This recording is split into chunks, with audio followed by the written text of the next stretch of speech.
Hello guys, welcome back to my YouTube channel. Now I am going to solve question number 2 for this weekly contest 405. Okay, so in the last video I have explained question number 1.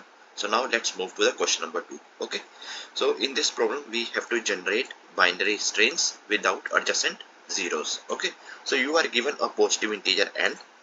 Okay, and a binary string, let's say name is x, is valid if all the substrings of x of length 2 contains at least 1 1. Okay, so that simply means 0 1 1 1 1 0, or we can write we can't write this 0 0, we can't write. Okay, it should have at least 1. That simply means that no adjacent zeros should be there, right? That simply means that there should be no adjacent zeros. So we have to return all valid strings with the length n in any order. Okay, order is not a concern right here. So here see n is equal to 3. So 0 1 0 is there, then 0 1 1 is there, 1 0 1 is there, 1 1 0 is there, and 1 1 1 is there. But 0 0 1 is not there, right? 0 1 0 0 is not there, 0 0 0 is not there, because we don't need the adjacent zeros, right? So we only return, we have to only generate the binary strings without adjacent zeros. Okay, so these are the valid strings. Okay, so now let's see how we are going to solve this problem. Okay, so initially I am going to create one array list. Okay, and initially it is going to be empty, right? Initially it is going to be empty, so I have two choices. In the starting, since it is empty, I can either add 0 or I can add 1. Okay, it's my choice. Okay, so let's say if I added 0, then after 0 I can't add 0 another more time, right? We don't need adjacent zeros. So after 0 I can only add 1, right? So if I add 1, then my new string is going to look like this: 0 and 1. Okay, this is one choice, right? 0 and 1, only one choice is there. Then after this we need length n. N is equal to 3. We need the string length n is equal to 3. Okay, so after this 0 1, I can, this is 1, last value is 1 here, last value is 1 here, and still my n is not equal to 3, or it is only equal to 2 here. Okay, so I can add one more value. So after this one I can add 0 or I can add 1. Okay, so these are the two things that I can add. Now my n is equal to 3, so I have to stop here. Okay, this is done. So here this value is 1. So after 1 I can add 0 or 1, it's my choice. Okay, so 1 0, or I can add 1 1. Okay, this is done. Now here after this 1 0 I can't add another 0, because we don't need the additional zeros, so I can only add 1. Okay, so here I have added 1. Since my n becomes equal to 3, okay, this length becomes equal to 3, so I don't need to do anything. Okay, I have to simply add this in my result list. Okay, this is done.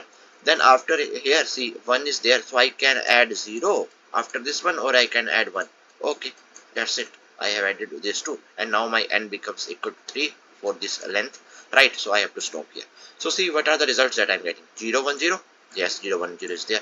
0 1 1, 0 1 1 is there. 1 0 1, 1 0 1 is there. 1 1 0, 1 1 0 is there, and 1 1 1, 1 1 1 is there. Okay, so this is how we have to solve this problem. Okay, we are going to use simple recursion here.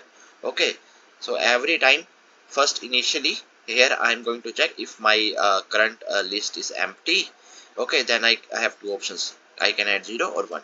Okay, then after that I have to check for the condition, like what is the value of the last element in my list. Okay, if it is 0, then I have only one option to add 1. Okay, if it is 1, then I have two options: I can add 0 or 1. Okay, so I hope that you guys are clear on how we are going to solve this problem. Okay, so we are going to use simple recursion here. Okay, so this solution is expected, right? So here we have created one result array list. Okay, and then I'm calling this method generate valid strings. Okay, so in this generate valid strings I am passing this list of string. Okay, and this is my current string, which is empty, and n is nothing but the length. Okay, and I am expecting this method to give me the result. Okay, so here I am returning the simple result. Okay, so now let's define this method, generate valid string. So see here, generate valid string, this method. So here I am passing this result list string, right, and then current string and then n. Okay, so here if current dot length, okay, current string length becomes equal to n, then I have to stop now. This is my base case. Then if this is true, then in the result I am just going to add my current string, okay, and then it's going to simply return here. Okay, since this method is void, so simple return here. Initially my current dot length is equal to 0 initially. Okay, in the starting length is 0 now. Yeah, current string, see here, this length is 0 initially. So okay, so and last, there is no last character. Okay, so this only one string, this is true, and there is no character right now. Okay, so I have two options now. In the starting I can either proceed with 0 or 1. Okay, this is what I'm doing. Okay, and if, okay, so here also I'm checking one more thing. If the last character is 1, okay, if the last character is 1 or current length is equal to 0, then I have to proceed with these two cases. Okay, and if the last element in the string is not 1 but it is 0, then I can only proceed with this one. I can just simply add 1, I can't add 0 in that case. Okay, so this is going to generate all the valid strings for me, and every time whenever the string is generated, I am adding that in a result. Okay, so here I am just returning the result. Okay, so I hope that you guys are clear with this explanation.